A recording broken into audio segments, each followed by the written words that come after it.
తెలుగు చిత్ర పరిశ్రమలో most lovable pair ఎవరంటే టక్కున గుర్తొచ్చేది చైతు సమంత పేర్లు. త్వరలో ఈ జంట పెళ్లిపీటలు ఎక్కబోతుంది. జనవరిలో వీరిద్దరి ఎంగేజ్మెంట్ జరగగా ఆ వేడుక ఓ ప్రైవేట్ కార్యక్రమంలో జరిగింది.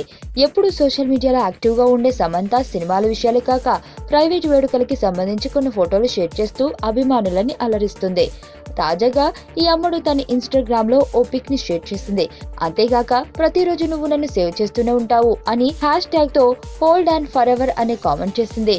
సమంత షేర్ చేసిన పిక్ ని గమనిస్తే ఈ జంట ఏదో పార్టీలో డాన్స్ చేస్తున్నట్లు కనిపిస్తుంది. అయితే వీరి నవ్వులలో చాలా ప్రేమ ఉన్నట్లు కనిపిస్తుంది.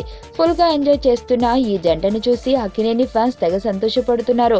ఇదిలా ఉంటే సమంత ప్రస్తుతం రాజుగారి గది 2 చిత్రంతో పాటు పలు తమిళ సినిమాలతో బిజీగా ఉంది. చైతు సొగ్గడి చిన్ని నాయన ఫేమ్ కళ్యాణ్ కృష్ణ దర్శకత్వంలో తెరకెక్కుతున్న ప్రాజెక్టుతో బిజీగా ఉన్నాడు. ఈ ఏడాది చివరిలో వీరిద్దరూ మూడు ముళ్ళు సాక్షిగా ఒకటి కానున్నట్లు సమాచారం. సుబ్బు, నీకు తెలుసా? నాకు ఎర్లీ మార్నింగ్ ఒక కల వచ్చింది. ఏమని? నువ్వు నన్ను జ్యువెలరీ షాప్కి తీసుకెళ్ళి వడ్డానం కొనిచ్చావంట. ఏ టైంకి? గుర్తులేదు సుబ్బు, 5కి అనుకుంటా. అదే మరి 5:05కి మీ బాబొచ్చి బిల్లు కట్టినట్టు నాకు కాల్ వచ్చింది.